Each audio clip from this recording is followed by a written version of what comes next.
Hi, and welcome to the second hour of Focal Point on AFR Talk. 888-589-8840 is the number to call if you would like to join the program. 888-589-8840. Rob, let's start this hour by grabbing clip number 3. This is Jay Carney talking with a reporter yesterday. Remember, the CBO report came out yesterday that indicated that the impact of Obamacare would be to the tune of 2.5 million jobs by 2024.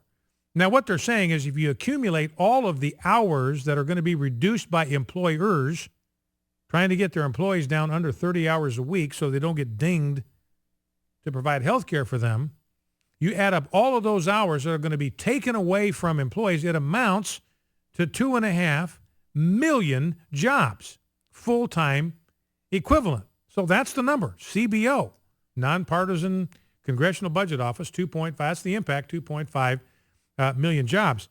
Now you got the, to see the extent to which some of these media outlets will go to try to put lipstick on this pig.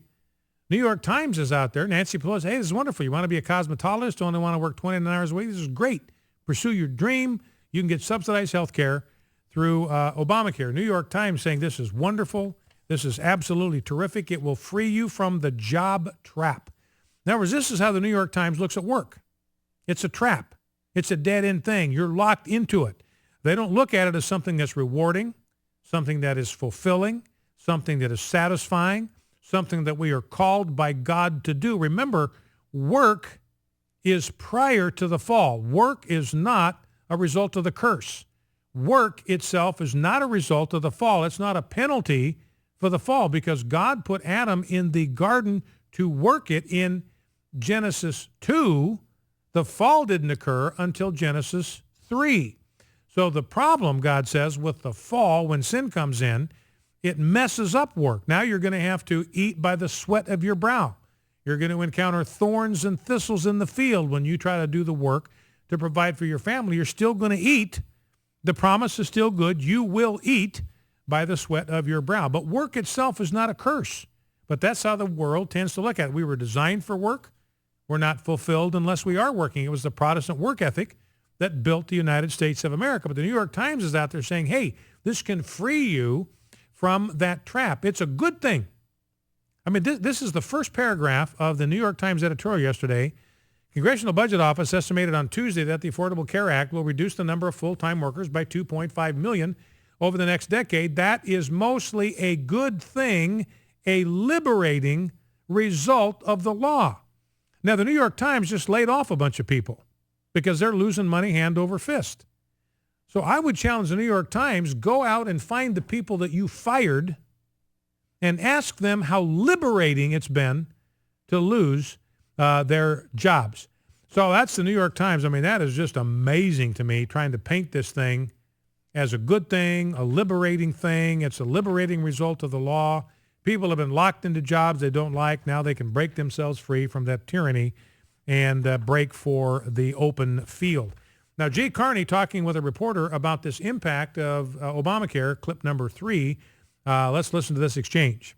And you had to project what those costs would be for the next 5 years. You were going to base it on, the consensus estimates on what the growth in healthcare costs were going to be for the next 5 or 10 years. You have found out in the interim that you've saved a bunch of money because, as it turns out, the growth has been much slower.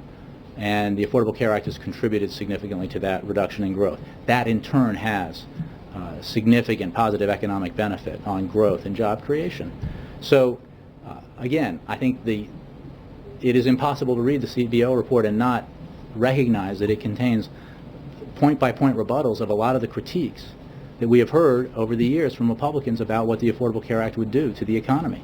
The CBO report says specifically that contrary to everything Republicans have said, the Affordable Care Act is not and will not significantly will cause employers to reduce hours, to throw people on into part-time employment. Well, that's just absurd because the CBO report says the impact is going to be the equivalent of 2.5 million jobs because people are going to reduce workers to part-time hours. So Carney's saying, look, there's no evidence that this thing is going to impact the economy. It's going to affect benefits. Here is clip number 4. This is Tim Armstrong. He is the CEO of AOL, and he's talking about the impact of Obamacare on AOL. Let's listen. We have to look at our benefits programs very seriously. In the CEO chair, let me give you an example of the decisions we have to make as a company. Obamacare is an additional $7.1 million expense for us as a company. So we have to decide whether or not to pass that expense to employees or whether to cut other benefits. Now let's grab clip number 5. Paul Ryan talking with Doug Elmendorf, who is the head of the CBO, about the impact of the loss of 2.5 million jobs on the economy and on workers. Here's how their exchange went. So just to understand this, it's not that employers are laying people off. It's that people aren't working in the workforce, aren't supplying labor to the equivalent of 2.5 million jobs in 2024. And as a result, that lower workforce participation rate, that less labor supplied, lowers economic growth. Yes, that's right, Mr. Chairman. So who are these workers? I mean, I know this is a statistical run, but who are the people typically in this category? What kind of worker from an income scale side are being affected by this? So the effect is principally on the labor supply of lower wage workers. And the reason is that what the Affordable Care Act does is to provide subsidies focused on lower and lower middle income people to buy health insurance. And in order to encourage a sufficient number of people to buy an expensive product like health insurance, the subsidies are fairly large in dollar terms. Those subsidies are then withdrawn over time, withdrawn for people as their income rises. And by providing heavily subsidized health insurance to people with very low income, and then withdrawing those subsidies as income rises, the Act creates a disincentive for people to work relative to what would have been the case in the absence of that Act. Now, these subsidies, of course, make those lower income people better off. This is an implicit tax, not the sort of tax we normally think about, where if the government raises our taxes, we are worse off and face a disincentive to work more. Yeah. By providing a subsidy, these people are better off, but they do have less of an incentive to work. So Doug Elmendorf saying, look, this is disincentivizing work because the subsidies are the heaviest the less money you make. So people start doing the math. Look, I'm making less amount of money. If I were to improve myself, improve my education, work harder, work a bit longer, maybe go to some management training classes, maybe ask the boss what else I could do to help out with the enterprise, maybe I could start making more money. Maybe I could begin working my way up the ladder of financial success. And Doug Elmendorf says this thing cuts that whole thing off right at the knees because they get penalized. They get penalized for their productivity. The more they make, the more they lose in subsidies, and they just do the math and say, look, it's not worth it for me to work extra hours, to work longer, so that's going to impact the economy. That's exactly what Paul Ryan says. Less labor supply lowers economic growth, less economic growth, less jobs for people. Doug Elmendorf says that's exactly right.